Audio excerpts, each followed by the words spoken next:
Estou aqui novamente com a queridíssima gente, a psicanalista Ellen Neves e hipnoterapeuta. Já esteve no nosso programa aqui para falar, né, de hipnose, já conversamos e hoje ela está trazendo um outro tema muito interessante, que são as crenças limitantes, né?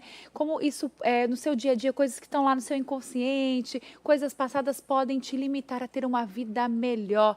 Não é isso, Ellen? Olá, boa Boa tarde. tarde, querida. Eu que agradeço sua presença demais novamente, né? Trazer um pouco de conhecimento mental aí pra Pois gente, né? é.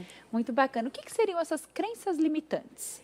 Então, crenças todos nós temos Certo. a respeito de vários aspectos da nossa vida, das pessoas, do que a gente pode, o que a gente não pode, das nossas possibilidades, capacidades.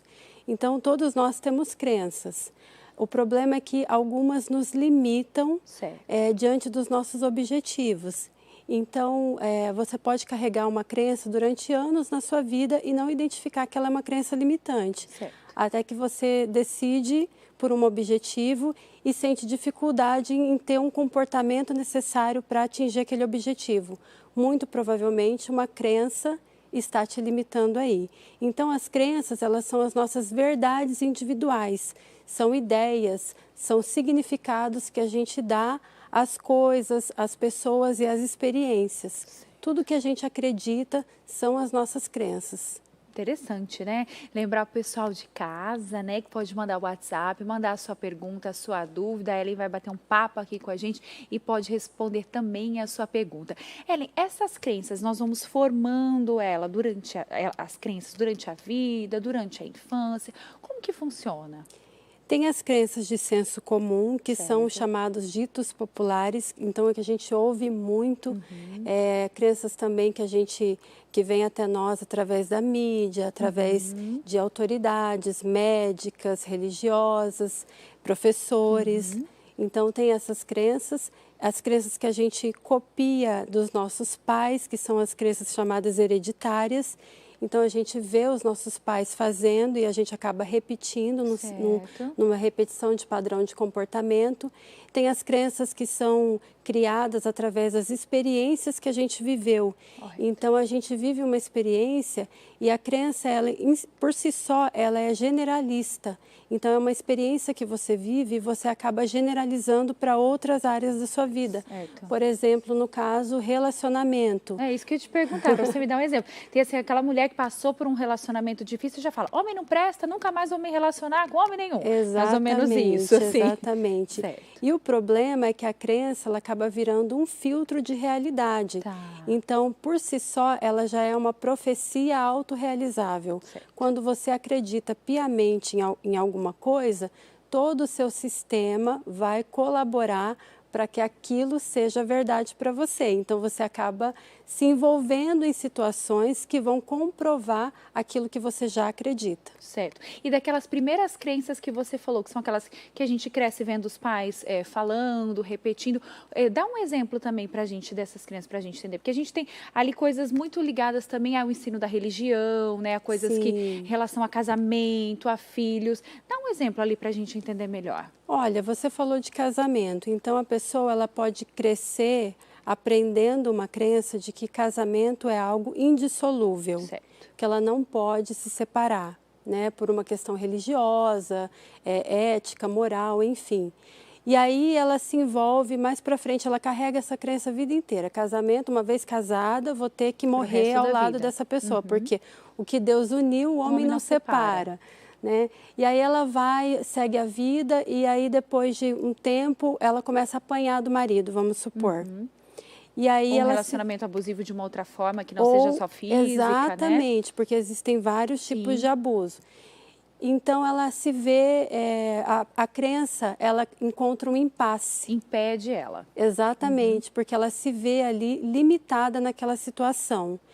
Ou ela fica naquele relacionamento tóxico, abusivo, ou ela tem que substituir a crença por uma outra crença que seja mais favorável para ela naquela situação. Então, a crença se tornou limitante. Então, as crenças, na verdade, elas não são assim apagadas da nossa mentalidade. Certo. Elas são substituídas. Correto. Elas são atualizadas para aquilo que você acha que é mais efetivo para você naquele momento. Então, uma coisa muito comum, por exemplo, crenças relacionadas à capacidade. Certo. Eu não posso, eu não consigo, eu não sei, sou muito velho para isso, isso não é para mim. Então, são crenças que no dia a dia a pessoa sente dificuldade. Pessoas, por exemplo, eu não consigo dirigir, Certo. não consigo falar em público, não sou capaz de aprender inglês. Você já deve ter ouvido muito isso. Muito. Já escutei também muitas questões, eu observo assim, em algumas famílias, algum pai que sempre elogiava mais um filho e colocavam no outro, né? Porque o seu irmão é isso, e isso no inconsciente da pessoa, parece que ele bloqueou e ele acredita realmente nisso. Isso acontece? Com certeza, acontece com muita frequência. Isso pode gerar um sentimento e uma crença relacionada à insuficiência. Certo. Por mais que eu faça, por mais que eu me dedique, por mais que eu me esforce, nunca será o suficiente, porque o meu irmão sempre será melhor do que eu. Interessante ou fulano, isso, né? ou outro da escolinha será melhor do que eu. Então a pessoa ela passa a olhar as experiências, olhar a realidade dela com o óculos da crença da insuficiência. Então tudo que acontece com ela vai gerar uma culpa, um arrependimento, uma vergonha, algo pesado para ela, como se ela fosse responsável pelas coisas erradas que dá na vida dela. E ela pode levar isso para a vida inteira, né? Sim, exatamente. Vou perguntar de mais uma crença que muita gente fala, né? Desde pequena a gente escuta, dinheiro não traz felicidade, né? Muita gente coloca isso, né?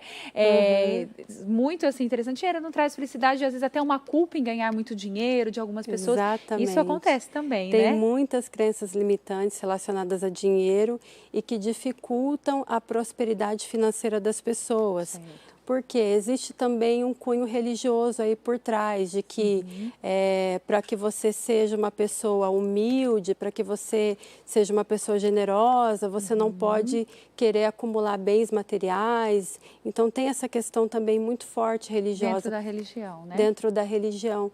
E aí a pessoa, se ela cresce, né, acreditando nisso, tudo que ela faz, de alguma forma, ela acaba se sabotando. Sim. Ela vai empreendendo um negócio, ela vai fazer alguma coisa, ela vai acabar se sabotando para quê? Para não ter aquela riqueza, aquela prosperidade e não ter a consequência daquilo. Certo. Porque, por exemplo, tem uma crença relacionada a dinheiro que só é possível ganhar dinheiro fazendo coisas erradas. Certo. Ou se eu ganhar dinheiro, eu vou me tornar uma pessoa arrogante, eu vou me distanciar da minha família. Então, para que isso não aconteça inconscientemente, porque a crença ela acontece fora da consciência, a pessoa acaba não atraindo dinheiro para ela. Certo. Só que eu pergunto, dinheiro não traz felicidade e a pobreza traz felicidade? Com certeza não, né? A Com gente certeza sabe, não. aí a gente viu em tempos de pandemia, muita gente perdendo os seus negócios, com a família desestruturada. Além de todo, né, um problema em relação ao financeiro vem tudo depois junto, né? Exatamente. Outros problemas vêm através do financeiro. Agora, Ellen, como a pessoa pode quebrar essa barreira, né? Ela identificou, ela chegou com essa reclamação, olha, tem algo me bloqueando. O que ela pode fazer para deixar isso para trás e seguir a vida em frente? Olha, eu digo que o primeiro passo sempre é o autoconhecimento. Certo. Porque como a crença acontece fora da consciência, quando você não tem consciência, quando você não sabe o que está acontecendo com você não tem como agir diante daquilo. Certo. Então, a primeira coisa é você saber que isso está te impedindo, te atrapalhando, te limitando em alguma área da sua vida. E é difícil perceber, não é? Como que a gente vai perceber isso? Tem que estar no nosso subconsciente. A gente muitas vezes não percebe. Como que a gente consegue entender e falar, olha, é isso que está me prejudicando? É difícil, né, Ellen? Olha, uma forma de você, realmente é difícil, mas uma forma de você identificar isso é você olhar para os seus resultados, Certo.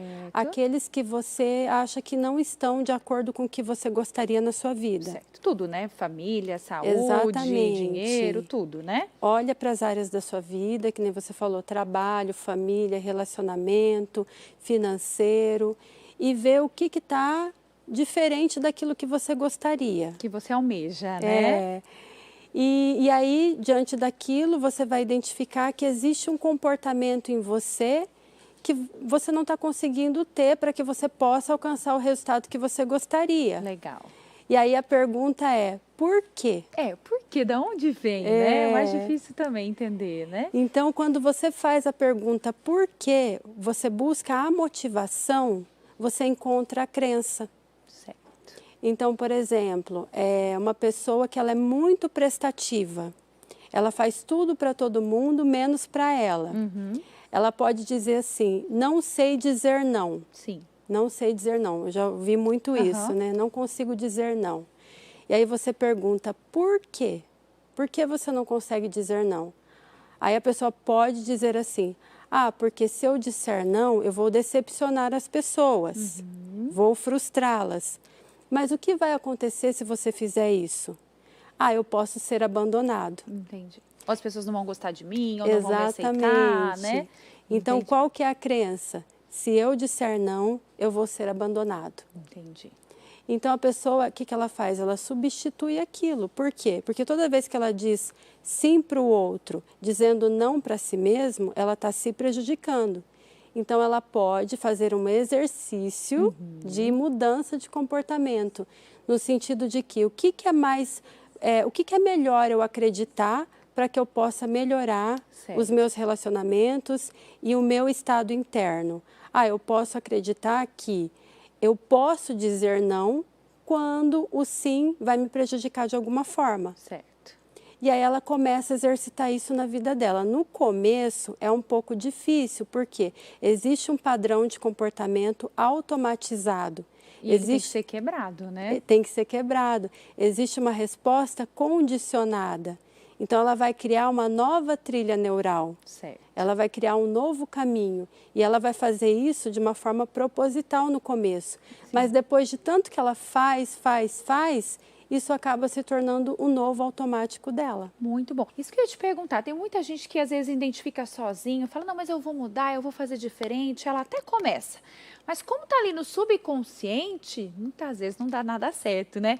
Tem que procurar um profissional, realmente uma psicanalista, às vezes não dá conta sozinha, né, Ellen? Pois é, exatamente. É muito mais efetivo, rápido e assertivo quando você tem ajuda de pessoas que são especialistas nessa área. Então, por exemplo, a hipnoterapia, que é a hipnose clínica, é uma abordagem que atua diretamente na mente subconsciente. Certo. Então, através de uma indução à hipnose, a pessoa entra num estado favorável para que ela possa acessar os conteúdos do subconsciente dela, onde estão as crenças. Onde estão as crenças. Exatamente. Eu fiz uma sessão maravilhosa, né? Até falar para o público, tinha muita curiosidade, fiz com a doutora Ellen, foi incrível. Estou fazendo os exercícios que ela passou, escutando. Gente, faz uma diferença e a gente realmente não percebe, né? Quantas vezes a gente já se pegou em comportamentos assim que a gente não gosta, falando, não, agora eu vou mudar, agora eu vou conseguir, e alguma coisa barrava a gente, né? Exatamente. A gente começa, mas algo ali está sabotando, e é o nosso subconsciente, né? Exatamente. E tá dando certo, viu, gente? Estou melhorando. A gente quer sempre buscar melhorar, mas é muito interessante, viu? Então, a hipnoterapia seria uma dessas armas, né? Uma dessas formas, né? Exatamente, um caminho. E o outro caminho também que a gente também atua é nos treinamentos de desbloqueio emocional. Olha. Então, é uma abordagem diferente, é feito em grupo, são dinâmicas, são exercícios que a gente faz que acessam as emoções, né? Que a gente sabe que nós seres humanos somos seres emocionais, sim, movidos por emoção. Né? E aí é uma imersão de 3 dias, inclusive nós já temos a data da próxima que vai acontecer no Instituto Iluminar. Já passa o seu @, por favor, para o pessoal aí ficar por dentro. Sim, o meu @ é Ellen, com H e 2 L's, V Neves, e o do Instituto é institutoiluminar.com.br. Já tem a data aí desse momento de imersão aí, né? Vai ser em junho, dia 24, 25 e 26, a gente vai ter uma imersão de desbloqueio emocional no Instituto. Muito bacana, gente. Quanta coisa hoje tem, né, de recursos diferenciados que podem aí ajudar no nosso dia a dia, viu? Ellen, muito obrigada, viu, por esse bate-papo tão esclarecedor. E quem está em casa não precisa ter vergonha, não precisa ter medo de mudar, né, de buscar aí ajuda, não importa a idade, né? Com Sempre certeza. dá para começar em um tratamento e ter uma diferença, né, Ellen? Sim, o importante é a motivação, é o desejo, é você querer algo diferente para a sua vida, porque, afinal de contas, se você fizer as mesmas coisas, você vai ter os mesmos resultados. Não não adianta, né? Não adianta. Igual a gente fala da murro e ponta de faca, né? Antigamente, vai lá e faz a mesma coisa, Tem que tentar algo diferente. Tem a psicanálise, tem a hipnoterapia. São recursos aí que podem ajudar muita gente, né, Ellen?